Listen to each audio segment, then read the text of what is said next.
Infinix ওয়াজ comeback. হ্যাঁ, তারা real মাদ্রিদের মতনই কামব্যাক করতেছে, কারণ তারা বাজেটের মধ্যে লঞ্চ করে দিল অ্যামোলেড একটি ডিসপ্লে, একটি গেমিং চিপসেট, 50 মেগাপিক্সেলের ক্যামেরা সেটআপের পাশাপাশি সর্বোচ্চ 16 জিবি পর্যন্ত RAM। পাশাপাশি আর নতুন কি কি ইন্টারেস্টিং ফিউচার রয়েছে ইনফিনিক্স হট 50 প্রোতে, যেটা অফিসিয়ালি তারা 15,000-এর মধ্যে লঞ্চ করে দিল। তবে প্রাইস পয়েন্টের মধ্যে এটাকে আসলে ভ্যালু ফর মানি সবকিছুই জানাবো বিস্তারিত এই ভিডিওতে। তাই চ্যানেলে নতুন হলে চ্যানেলটি সাবস্ক্রাইব করে ভিডিওটি লাইক দিয়ে ভিডিওটি দেখার আমন্ত্রণ রইল। ডিজাইনগত দিক দিয়ে এবার তারা আইফোন কিংবা স্যামসাং বা শাওমি কোনোটাকে কিন্তু এবার কপি করে নাই, কারণ এবার তাদের ডিজাইন ল্যাঙ্গুয়েজের সাথে মিলিয়ে ইনফিনিক্স হট 50 সিরিজের অন্য দুইটা স্মার্টফোনের মতনই তারা ডিজাইন রেখেছে। আর এই সম্পূর্ণ প্লাস্টিক বিল্ডের সাথে আসা স্মার্টফোনের ওজন করা হয়েছে 190 গ্রাম। তবে 120 হার্জের মাখন যুক্ত 6.78 ইঞ্চি মাপের এই অ্যামোলেড ডিসপ্লেটি অবশ্য চোখ কাড়বে সবার, যেখানে ফুল এইচডি প্লাস রেজুলেশনের পাশাপাশি রয়েছে 1800 নিটসের পিক ব্রাইটনেস। এসবের পাশাপাশি আর কি লাগবে আপনি বলুন? ইনফিনিক্স কিন্তু বাজেটের মধ্যে তারাই প্রথম করিয়ে দেখিয়েছে। পাশাপাশি অলওয়েজ অন ডিসপ্লের মতন ফিউচারও কিন্তু থাকছে। তাই সেই ক্ষেত্রে ডিসপ্লেতে রিলস বলুন কিংবা মুভি বলুন কিংবা কন্টেন্ট ওয়াচিং বলুন, মোটামুটি ভালোই একটা এক্সপেরিয়েন্স পাবেন। অ্যান্ড্রয়েড 14 এর সাথে আসা স্মার্টফোনটিতে আপনি অ্যান্ড্রয়েড 15 এর আপডেট পেয়ে যাবেন। তবে এর ইউআই হিসেবে থাকছে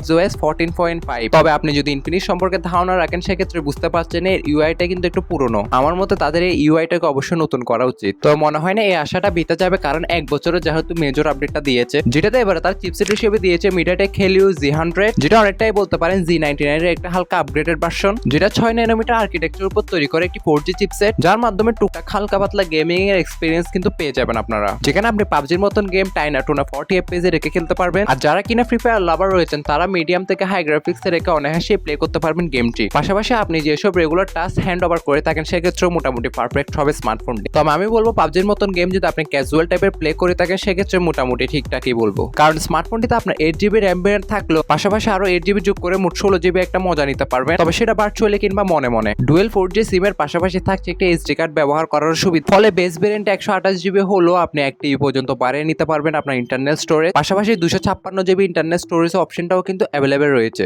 যার ব্যাকে ট্রিপল ক্যামেরা সেটআপ দেখে খুশি হওয়ার কোনো রিজন নাই, কারণ এসব ব্র্যান্ড ক্যামেরা লেন্স দিয়ে আমাদেরকে অবশ্যই বোকা বানিয়ে থাকে। সে আগের মতন কাজের সেন্সর একটা এসে 50 মেগাপিক্সেলের মেইন ওয়াইড সেন্সরটি, সেকেন্ডারিতে 2 মেগাপিক্সেল একটি ডেপথ সেন্সর রয়েছে, যার ফ্রন্টে প্রোভাইড করেছে আপনার 8 মেগাপিক্সেলের সেলফি ক্যামেরাটি। বাট সেই ক্ষেত্রে যদি তার ডেপথ সেন্সর না দিয়ে একটা আলট্রা ওয়াইড সেন্সর দিতে আর একটু বেটার হতো। বাট ওজন একদিক দিয়ে বেশি দিতে গিয়ে কিন্তু অন্য দিক দিয়ে কমিয়ে দিয়েছে, আপনারা অবশ্যই বুঝতে পারছেন, কারণ এই সিরিজের বাকি স্মার্টফোনগুলোতে কিন্তু তারা 16 মেগাপিক্সেলের সেলফি ক্যামেরা দিয়েছে। তাই সেই ক্ষেত্রে সেলফি তোলার পর অবশ্যই অনেক কিছুরই ঘাটতি দেখা দিবে সেলফিতে, যার ব্যাক ক্যামেরা দ্বারা 2K ভিডিও রেকর্ডিং অপশনটা থাকলেও মনে হয় না আপনারা সেটা দিয়ে এত স্যাটিসফাইড হবেন। পাশাপাশি তাদের ইনফিনিক্সের জাতীয় সাইনতে রয়েছে ডিউল LED ফ্ল্যাশ লাইট, যেটিকে ব্যাকআপ করার জন্য থাকছে 5000 mAh এর একটি ব্যাটারি। পাশাপাশি তারা 33 ওয়াটের চার্জিং স্পিডটাকেও কিন্তু দিয়ে দিয়েছে তারা, যার মাধ্যমে 1 ঘন্টা 10 কিংবা 20 মিনিটের মধ্যে সম্পূর্ণ স্মার্টফোনটিকে চার্জ করে আপনি একদিনের মতন ব্যাটারি ব্যাকআপ ইজিলি অনায়াসেই পেয়ে যাবেন। পাশাপাশি থাকছে dual storage speaker, 3.5mm headphone জ্যাকের গর্ত, আর থাকছে কিছু এজেন্সিয়াল সেন্সর, যেখানে এবার অ্যামোলেড ডিসপ্লে ব্যবহারের ফলে আন্ডার ডিসপ্লে ফিঙ্গারপ্রিন্ট সেন্সরটাও পেয়ে যাবেন, যেটা কিনা বেস ভেরিয়েন্ট মিস 8128, সেটি কিন্তু গ্লোবাল মার্কেটে আপনি 15,000 কিংবা 16,000 টাকার মধ্যেই পেয়ে যাবেন। তবে সেটা নিয়ে খুশি হওয়ার কোনো বিষয় নাই, কারণ বাংলাদেশে আসলে স্মার্টফোনটি বেস ভেরিয়েন্টের প্রাইস অলমোস্ট 20,000 টাকার মধ্যেই আমরা দেখতে পারবো। তবে আপনাদের কি মত, এই 20,000 টাকা প্রাইস পয়েন্টের মধ্যে স্মার্টফোনটিকে আসলে বাংলাদেশে জায়গা করে নিতে পারবে সবার মনে?